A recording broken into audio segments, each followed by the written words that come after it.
प्यारे बच्चों, इस समय कोरोना जैसी वैश्विक महामारी के चलते आप लोगों से निवेदन है कि आप लोगों का घर पर रहें, सुरक्षित रहें। आरोग्य सेतु नामक जो ऐप है उस ऐप को आप अपडेट करते रहिए। उसके माध्यम से आप देख सकते हैं समय समय पर आपको हर 5 मिनट 2 मिनट में उसमें अपडेट आती रहती है कि आपके क्षेत्र में कितने लोगों ने परीक्षण किया है, कितने लोग स्वस्थ हैं, कितने लोग अस्वस्थ हैं। तो इसका विशेष ध्यान दीजिए।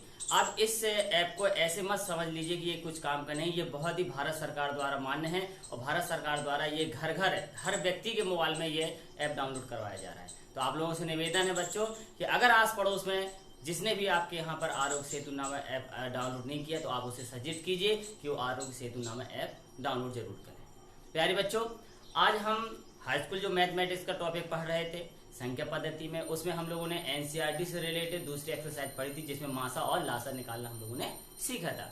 तो प्यारे बच्चों, कुछ बच्चों ने कमेंट लिखा कि सर मनोहर्रे में कुछ क्वेश्चन जो बन नहीं रहे हैं, तो आज हम उसी एक्सरसाइज को मनोहर्रे से भी देखेंगे और जो क्वेश्चन अलग लग रहे होंगे उन क्वेश्चन को हम लगाएंगे। तो बेटा आप लोगों से निवेदन है कि आप लोग वीडियो को शुरू से लेकर एंड तक देखा करिए और नोट्स जरूर तैयार करते हैं। जिस प्रकार हम लोग आपको क्लास में पढ़ाते हैं वैसे हम यहाँ पढ़ाने की कोशिश करते हैं और भरपूर प्रयास करते हैं कि आपके माइंड में कोई ऐसा क्वेश्चन पुटअप ना कर पाए जिससे आप लोगों को कोई दिक्कत पड़े। तो हम एक एक पॉइंट को बताने की कोशिश करते हैं। तो देखते हैं बेटा एक्सरसाइज 1B का मनोहर्रे से रिलेटेड क्वेश्चन। जैसे पहले सवाल दिया गया है, निम्नलिखित संख्याओं को अभाज्य गुणनखंडों के रूप में व्यक्त कीजिए। तो ये हम लोग पढ़ चुके, उसी किताब में पढ़े थे। दूसरा जो क्वेश्चन है सेम वही सवाल है। तीसरा भी आपको इसमें एलसीएम निकालने को कहा गया, सेम वही सवाल है, कोई अलग नहीं है। फिर भी हम रिवीजन करने के लिए इसमें मनोहर्रे की ये 1B एक्सरसाइज कहला रही है। पहला नंबर सवाल है अभाज्य गुणनखंड, आप जानते हैं परिचित है। जैसे हमारे पास लिखा है 3825। आप इसको काटेंगे, जैसे आपने 5 से काट दिया, 5 सत्ते 35, बचेगा यहाँ पर कितना 3, तो बन जाएगा 32, तो 5 चक्का 30। अब यहाँ से बचेगा 2, 5 25, पुनः हम 5 से काटेंगे, 5 एकम 5, यहाँ से बचेगा 2, तो हो जाएगा 26, 5 25, बचेगा 1 और 5 3 15। अब 5 से नहीं कटेगा तो 3 से कटेगा, 3 25 15, 3 एकम 3, पुनः 3 से काट देंगे तो 17 3 51 हो जाएगा, पुनः 17 से काटेंगे तो ये हमारे पास 1 हो जाएगा। तो इस प्रकार हम इसको लिख पाएंगे 5 की घात 2 गुणे 3 की घात 2 गुणे 17। इस प्रकार ये हमारा अभाज्य गुणनखंड के रूप में लिख जाएगा। दूसरा सवाल जो है मासा निकालने के लिए और लासा निकालने के लिए, जांच करने के लिए, तो एक सवाल आपको हम बता दें सिंपल से, पिछले वीडियो में भी हम कर चुके हैं। जैसे 26 व 91 दिया गया तो आप क्या करते हैं, 26 के गुणनखंड करते हैं। तो 26 को आप क्या लिखते हैं 13 गुणे 2 और 91, 13 सत्ते 91। अब यहां से अगर हम इसका एचसीएफ निकालेंगे तो एचसीएफ आपको पता मिलने वाली संख्या कौन कौन है, 13 है। अगर एलसीएम निकालना है तो एलसीएम में पहली संख्या पूरी लिख देना है, 13 गुणे 2। दूसरे में 13 है ऑलरेडी लिखा है, 7 नहीं है तो 7 को लिख देंगे। ये तो हो गया था 13 दूनी 26 गुणे 7, ये आ जाएगा हमारे पास 7 छंग 42, बचेगा 4 और 7 दूनी 14 और 4 18, तो 182 हो गया। अब उसको चेक करने को कहा गया है कि जो आपकी प्रथम संख्या है और जो द्वितीय संख्या बराबर होती है एचसीएफ इंटू एलसीएफ। पिछली वीडियो में आपको बहुत अच्छे समझाया हमने इसको। तो पहली संख्या हमारे पास है 26 और दूसरी संख्या है हमारे पास 91। एचसीएफ है हमारे पास 13 और एलसीएम है 182। आप इनका गुणा कर लेंगे तो दोनों पक्ष आपके क्या होंगे, बराबर। इसमें तीसरा क्वेश्चन भी आपका सेम है, आप कर सकते हैं। आपका जो चौथा क्वेश्चन है पिछले वीडियो में था, चौथे क्वेश्चन में कहा गया जैसे एचसीएफ है 306 और 657 का जो एचसीएफ है वो 9 है, तो इन्हीं का आपको एलसीएम निकालना आप पिछली वीडियो में देख सकते हैं। पांचवा क्वेश्चन ये अलग है, इसको आप गौर से सुनिएगा। पांचवा क्वेश्चन कहा गया है एचसीएफ ऑफ 225 और 60 का जो एचसीएफ है वो 225 मल्टीप्लाई 5 माइनस 10x है। तो आपसे x की वैल्यू पूछी गई। इनका जो मासा है वो इतना है, तो हम लोग भी अपने हिसाब से मासा निकालेंगे। हमारे पास लिखा 225, 225 के फैक्टर कर दीजिए। 5 से काटेंगे हम इसको, 5 चौके 20 और 5 25, 5 नम 45, 3 से काटेंगे 3 और 3 से काटेंगे तो 1। इसके बाद 60 के खंड करेंगे तो आप 2 से काट देंगे तो 30 आ जाएगा, पुनः 2 से काटेंगे तो 15 आएगा, 5 से काटेंगे तो 3 आएगा और 3 से काटेंगे तो 1 आएगा। अब एचसीएफ क्या होता है? मिलने वाली संख्या। दोनों में क्या मिलेगा? जैसे यहाँ पर 3 है 2 बार और यहाँ पर 3 है 1 बार, तो 1 बार 3 मिल जाएंगे। उसके बाद यहाँ पर 5 है 2 बार, यहाँ पर 5 1 बार, तो 5 भी मिल जाएगा। तो ये हमारे पास कितना एचसीएफ आ जाएगा? 15। अब हमारे हिसाब से 15 आया, बुक वालों के हिसाब से इतना आया है, तो इनको सॉल्व करेंगे तो हम इसको लिख देंगे 225 गुणे 5 माइनस 10x बराबर 15। क्यों? क्योंकि ये एचसीएफ जो इसका है वो उन्होंने इतना कह रखा और हम लोगों ने इतना निकाल रखा, दोनों को बराबर कर देंगे। तो आप यहां से पाएंगे, इनका मल्टीप्लाई कर दीजिए। 5 25, 5 दूनी 10 और 2 12 और 5 दूनी 10 और 1 11। 1125 माइनस के 10x बराबर रहेगा 15। तो यहाँ से माइनस 10x बराबर 15 रहेगा, इसको उठा के डाल जाएंगे तो माइनस के 1125। तो माइनस 10x बराबर, अब घटाएंगे 5 में से 5 जाएगा 0, 2 में से 1 जाएगा बचेगा 1, ये आएगा 1110। अब ये कहेगा आएगा माइनस का, क्योंकि माइनस वाली संख्या ज्यादा है, माइनस से माइनस खत्म हो जाएंगे तो x बराबर बचेगा 1110 बटे 10, 0 से 0 कैंसिल, तो x बराबर आ जाएगा 111। क्वेश्चन नंबर जो 6 है उसमें दे रखा है जो एचसीएफ है आपका 120 और 225, इनका एचसीएफ है 15, तो इसी का एलसीएम निकालना है। तो आप सेम कंडीशन लगाइए कि जो पहली संख्या है वो 120 है, दूसरी संख्या वो 225 है, इसका जो एचसीएफ है वो 15 है, हमें एलसीएम निकालना। आप क्या फॉर्मूला पढ़े थे? पहली संख्या दूसरी संख्या बराबर मासा गुणे लासा। बस वैल्यू पुट कर दीजिए। पहली संख्या आपने 120 रख दी, दूसरी संख्या आपने 225 रख दी, एचसीएफ आपने 15 रख दिया और एलसीएम हमें फाइंड करना है। अब इसको काट दीजिए, 15 से काटना है तो 15 से आप काट दीजिए, इसी को काट दीजिए, 15 कम 15 हो जाएगा। यहां से आपके पास बचेगा कितना? 7, 15 पना 75। तो इस प्रकार हमारे पास जो एलसीएम आएगा वो आ जाएगा 120 गुणे 15, गुणा करा देंगे 0, 15 दूनी 30, बचेगा 3 और 15 3 18, कितना आ जाएगा?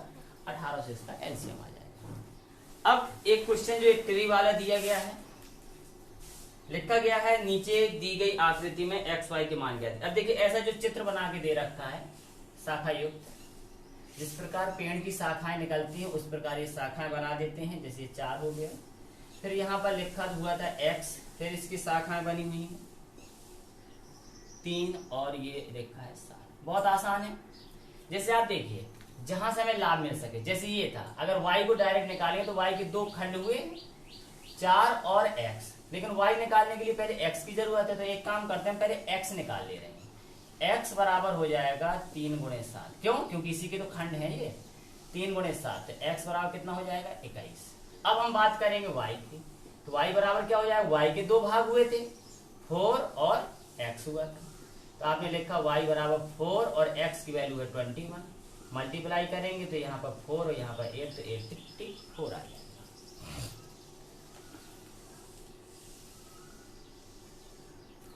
अगला क्वेश्चन है 8वां, दे रखा है 18 और 117 के एचसीएफ, मतलब जो 18 है, मतलब पहली संख्या a 18 है और दूसरी संख्या है जो b वो है 117 को का जो एचसीएफ है, जो इसका एचसीएफ है वो इसको लिख पा रहा है 18m माइनस 117 के रूप में दर्शा रहा है। तो m का मान ज्ञात कीजिए। आसान है, ये भी पिछले सवाल की तरह है, अभी हम लोगों ने जो लगाया था सवाल नंबर 5वां उसी की तरह है। तो आप इनका पहले एचसीएफ निकालिए, तो a के फैक्टर करिए। 18 है, आप ऐसा ना कर सकते तो ऐसे कर लिया करो, अगर दिक्कत पड़े तो आप 2 से काटिए तो 9 आएगा, पुनः 3 से काटेंगे तो 3 आएगा, 3 से काटेंगे तो 1।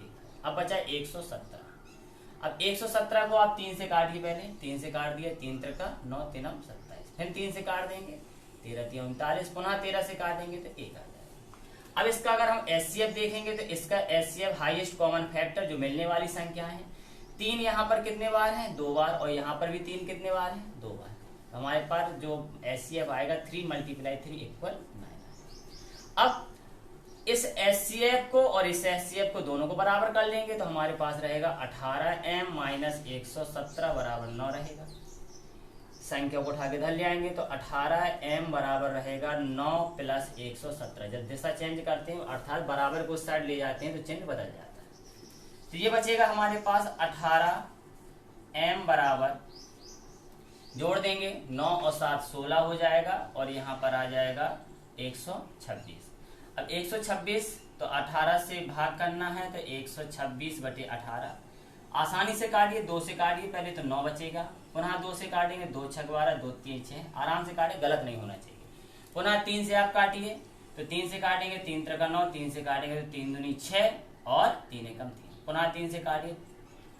वो अलग बात है, जब आपकी कैलकुलेशन फास्ट हो जाएगी तो आप फास्ट कर लिया करें, फिर तो आप सीधा 18 का भाग कर देंगे तो 18 7 126 हो जाएगा, लेकिन आप आराम से काटना सीखिए। क्लियर हुआ? अब इसी में इसका एलसीएम पूछा तो एलसीएम के लिए सेम वही कंडीशन लगाना, पहली संख्या दूसरी संख्या बराबर कर देना HCF इंटू एलसीएम। तो देखिए पहली संख्या आपके पास कितनी थी, 18 थी, दूसरी संख्या हमारे पास 117, तो मल्टीप्लाई 117 हो जाएगी। HCF आप लोगों ने निकाल रखा था, HCF यहाँ पर निकाला था कितना 9, और एलसीएम आपको निकालना है। तो बस आप 9 से काट दीजिए, 9 दूनी 18, 2 का गुणा कर देंगे तो जो एलसीएम हमारे पास आएगा तो 2 का 7 दूनी 14, 2 1 3 और ये 2, तो 234 इसका आंसर है। इसमें क्वेश्चन नंबर जो 9 दिया गया है, जांच कीजिए कि क्या किसी प्राकृतिक संख्या n के लिए संख्या 6 की पावर n अंक 0 पर समाप्त होगी। ये आपका पिछले बुक में था, अर्थात एनसीईआरटी में हम लोग लगा चुके हैं।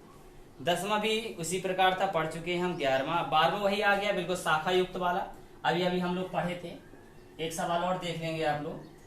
इस प्रकार है ये, यहाँ पर लिखा हुआ है x, इसके 2 भाग हैं, एक है 3 और एक दिया गया है 195। इसके पुनः 2 शाखाएं थी, एक है आपके पास 3 और एक है y। अब इसकी पुनः 2 शाखाएं दी गई हैं, तो ये है 5 और ये है 13। अब देखिए यहां से अगर हम बात करते हैं, कहीं से भी लगाएं, जैसे x का मान आसानी से हम निकाल सकते हैं क्योंकि x के 2 फैक्टर है, दोनों की वैल्यू हमें पता है। y का अगर वैल्यू निकालना है तो इधर से इससे यूज कर सकते हैं या इधर से भी यूज कर सकते हैं। देखो कई तरीके से, पहले हम y के लिए बात करते हैं। इतने हिस्सा को हम लोगों ने लिया तो y बराबर क्या कर देंगे हम, 5 गुणे 13, तो y बराबर आ जाएगा 13 25 65। एक तरीका हो गया। अब इसका दूसरा तरीका क्या है, आप ऐसे भी कर सकते थे आप, या फिर ऐसा आप पढ़ सकते थे इधर से। आपने देखा था कि 195 के 2 भाग हुए थे, तो आप ऐसा भी लिख सकते थे इसी को कि 195 बराबर 3 गुणे y। 3 से काट दीजिए आप, 3 से काटेंगे तो 3 18 और 3 25 15 बराबर y, अर्थात y बराबर कितना आएगा 65। कहीं से भी लगाइए, कैलकुलेशन आपको बनना चाहिए।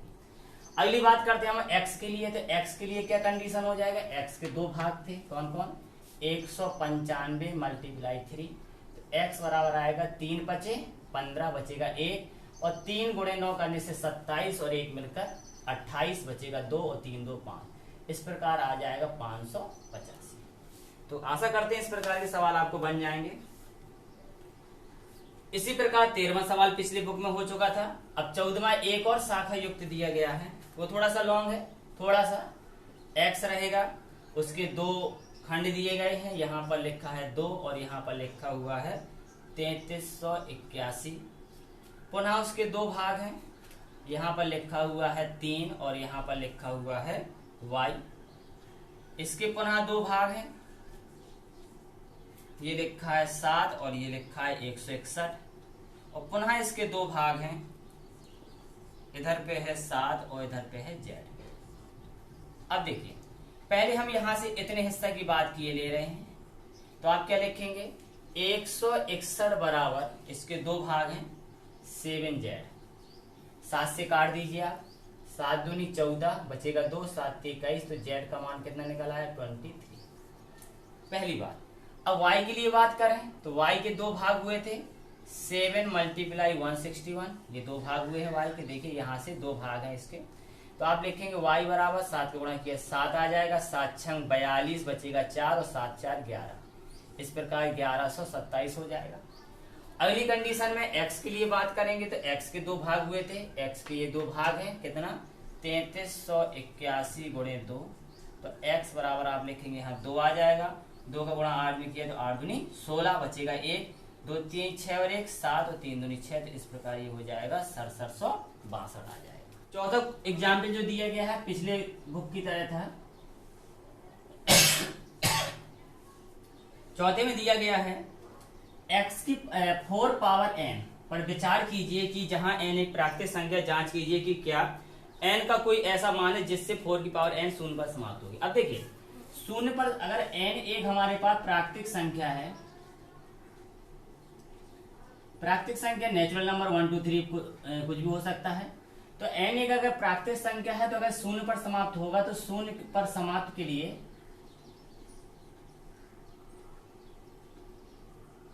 5 से विभाज्य होना चाहिए। कोई भी संख्या अगर शून्य लास्ट में तो 5 से अवश्य करती है, अगर 10 है तो 5 से कटेगी, 20 है तो 5 से कटेगी, 100 है तो 5 से कटेगी।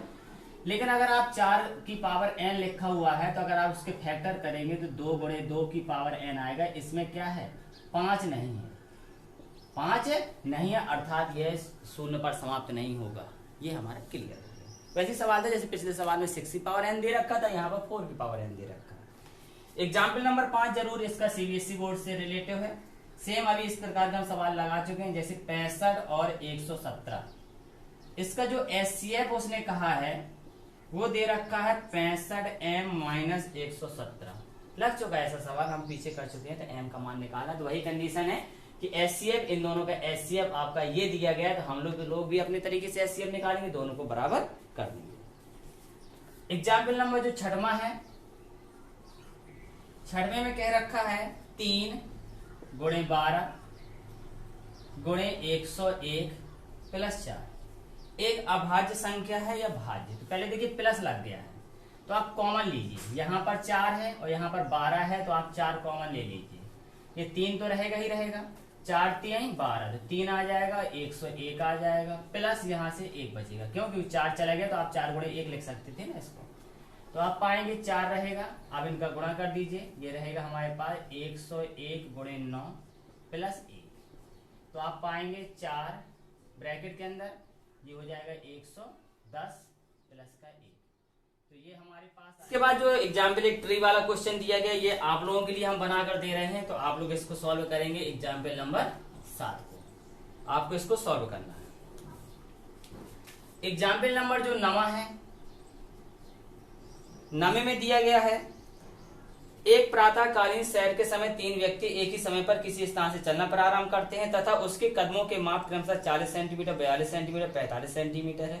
इनमें से प्रत्येक कितनी न्यूनतम दूरी चले कि वह इस दूरी के पूर्ण कदमों को मैं तय कर। पूर्ण कदमों, जब भी ऐसे कहे दौड़ने वाला सवाल आया था, कभी मतलब उनका मिलने का समय एक समान होगा, पूर्ण मतलब एक समान कदम होंगे, तो ऐसी कंडीशन में आप उनको एलसीएम निकाल देना। जैसे हमारे पास लिखा था 40 सेंटीमीटर, 42 सेंटीमीटर और 45 सेंटीमीटर, आप इनका एलसीएम निकाल देंगे। 2 से काट देंगे तो 20 आ जाएगा, पुनः 2 से काटेंगे तो 10 आएगा, 2 से काटेंगे तो 5 आएगा, 5 से काटेंगे तो 1, इधर 2 से काटेंगे तो 21 आएगा, 3 से काटेंगे तो 7 आएगा, 7 से काटेंगे तो 1 आएगा। यहाँ पर 5 से काटेंगे तो 5 9 45, 3 से 3 और 3 से काटेंगे तो 1।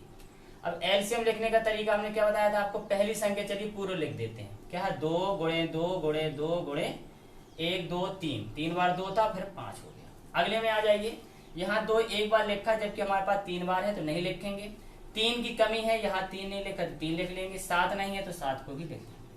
अब यहाँ पर 5 था तो 5 हमारे पास लिखा हुआ है, 3 2 बार था तो 3 हमारे पास 1 बार लिखा, अभी 1 की कमी है। अपन 40 हो गया गुणे, ये आपके पास आ जाएगा 7 3 21 गुणे 3।